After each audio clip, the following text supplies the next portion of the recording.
It is finally time. From now on, I will be developing all my black and white film myself. And who knows, maybe color film isn't too far away either. There are a couple of reasons why I decided to take matters into my own hands, but I'll get to those later in the episode. Today we are developing my very first roll of Kodak Tri-X. And let's just say that I made a couple of mistakes along the way. Hopefully, after watching this, you won't have to make the same ones.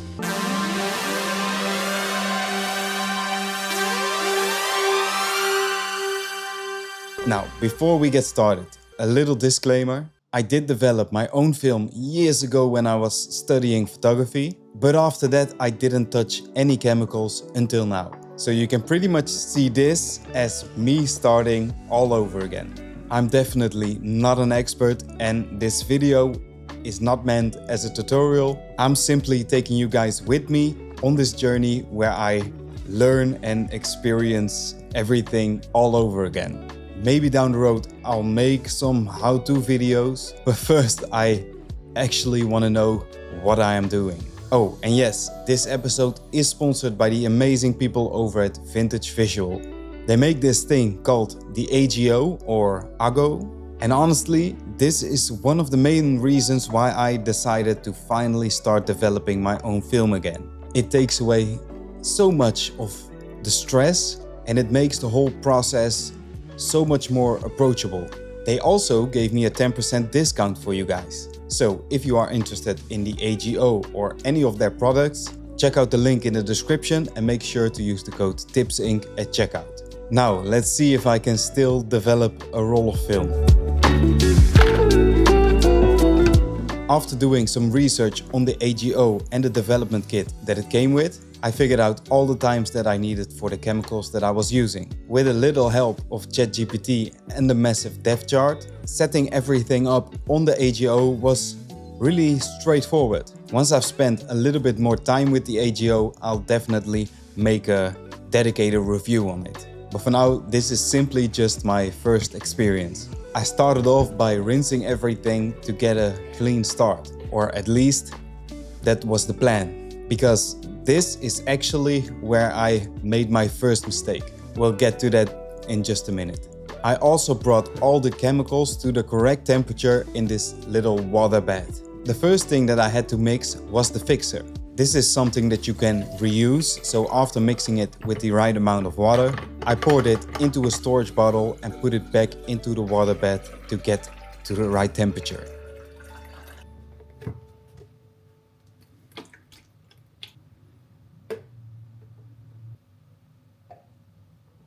Before risking my actual roll of Tri-X, I wanted to see if I can still load a roll of film onto the reel. First with my eyes open and then in the changing bag without looking. Luckily, I had a test roll lying around, so if I messed anything up, it didn't really matter. What I didn't really realize at the time was that the reel was still wet.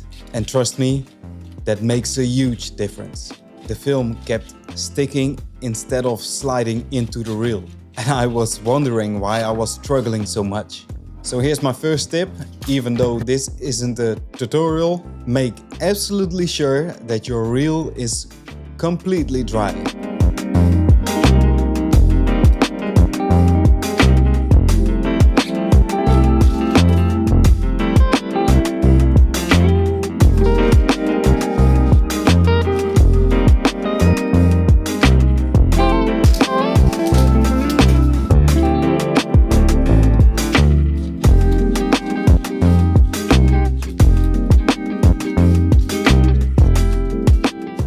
After getting it right a couple of times, it was time to get into the changing bag. And honestly, doing it while not being able to see what you are doing is a completely different experience. It was also pretty warm in the room, so I added a little bit of cold water into the bath, just to keep the temperatures where they needed to be. Although with the AGO, it's a little less of a concern because the AGO will compensate for the temperature differences. Still, I wanted everything to be as close to perfect as possible. So everything went into the changing bag. And don't forget the scissors. By the way, I forgot how uncomfortable these changing bags actually are. I felt like my arms were falling off after just a couple of minutes. I guess that's the price you pay to keep the actual light out.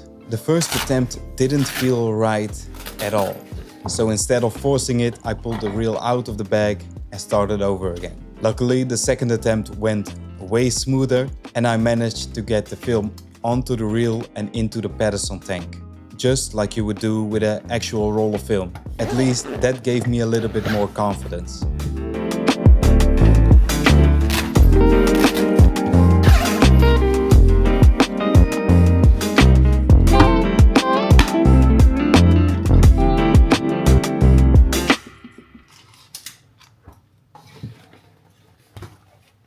Now it was time for the real thing. The roll of Kodak Tri-X that I actually shot.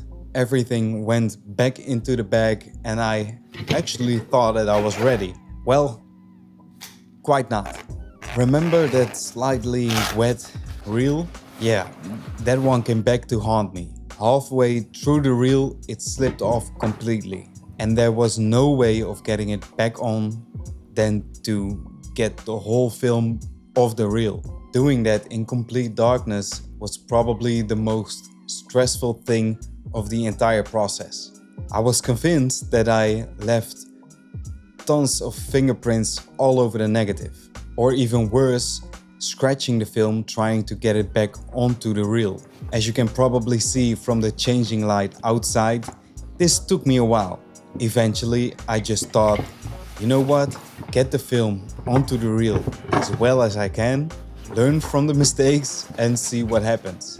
There wasn't really another option anyways. It honestly felt like 2 hours later, but eventually the film was onto the reel and safely inside of the tank and I could finally breathe again. Well, assuming that I loaded it correctly. Now it was time to mix the developer.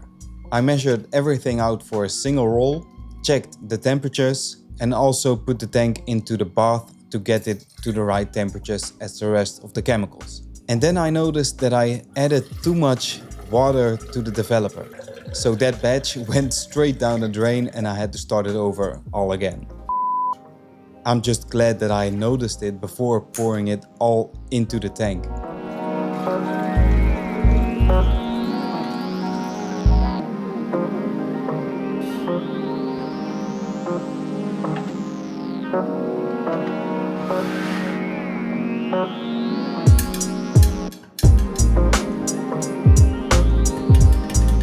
After one more deep breath, it was finally time.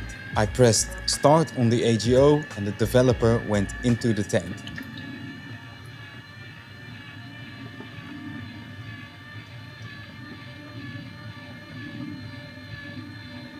While the film was developing, I mixed up a batch of ADO Flow, the wetting agent that comes with the kit.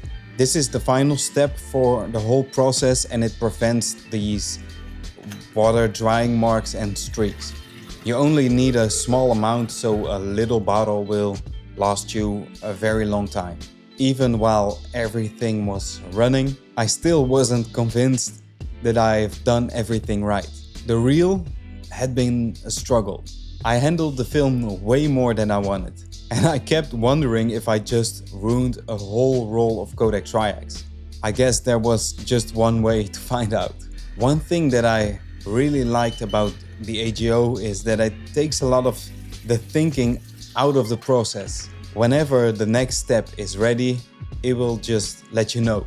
No constantly checking the timers or wondering if you forgot anything, and the automatic rotation makes it actually pretty relaxing. It also uses less chemicals, which is a nice bonus, of course. So if you are thinking about developing your own film, or you are already developing your own film but you want to smooth out the process, definitely check out the link in the description. Because 10% off is quite a lot. After the developer, I simply use some water as a stop bath. You need to do this before pouring in the fixer that I made beforehand.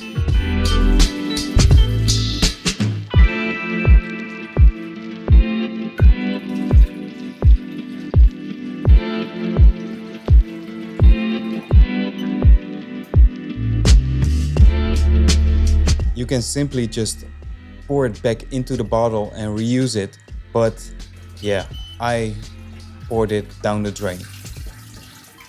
Mistake number 2. After fixing the film, I rinsed the tank under running water for a couple of minutes. The AGO continued counting down the time and also continued rotating. I've seen people putting the whole AGO under a running tap, so I might try that on my next rolls. Of course, with only the Pedersen tank getting wet. That way the film keeps rotating while getting rinsed. And then, like every good beginner, I decided to read the manual afterwards. Turns out the kit really explains everything step by step. And if you simply just follow those instructions, it's actually a very approachable process. The only thing that you really need to figure out beforehand is the developing time for your film and the chemistry that you are using. Finally, the moment that I've been waiting for. It was time to open up the tank and see if I completely messed up my roll of film or somehow managed to get away with it. After struggling with the reel, touching the film far more than I wanted to, and making a couple of mistakes along the way, I was fully prepared to see a lot of fingerprints, scratches, or even a completely ruined film. And there it was, my first self-developed roll of film at home.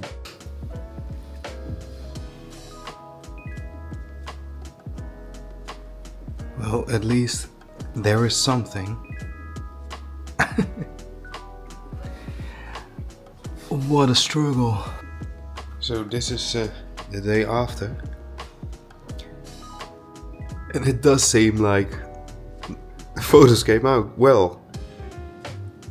The negative seems alright, but I definitely are going to scan it right now to see if I didn't f it up too much.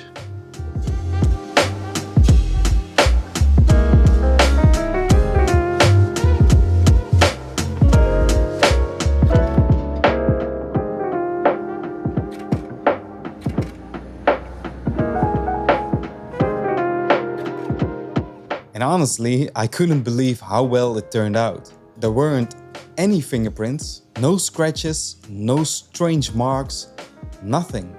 After everything went wrong, the negatives actually looked as how I wanted them to look. I think that surprised me the most. If anything, this actually made me feel or made developing my own film feel way less intimidating. Once you get over that first roll, I can already tell that this is one of those things that become second nature.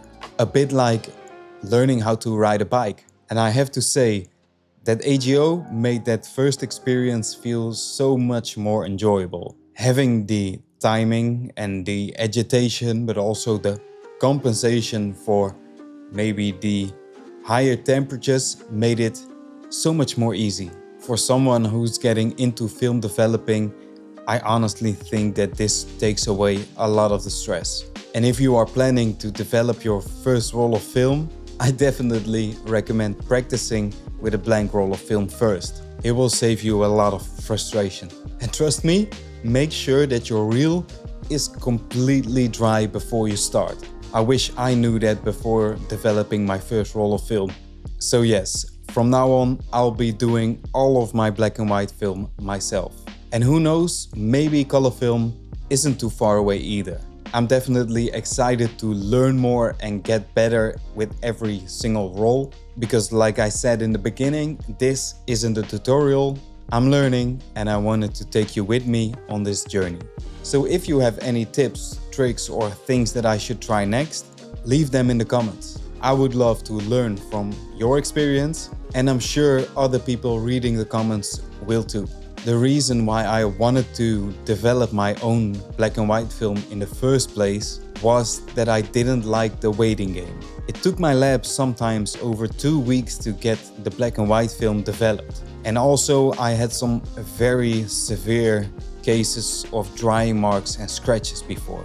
So I thought it would be better to do it myself then. At least then when something goes wrong, I know exactly who to blame. And one last thank you to Vintage Visual for sponsoring this episode. If you are interested in the AGO, the developing kit, or any of their products, you'll find everything linked down below in the description. And make sure to use the code TIPSinc for 10% off on all purchases. As always, thank you so much for watching. If you enjoyed the episode, make sure to hit the like button and subscribe to the channel if you haven't already, and I'll see you next week. Peace.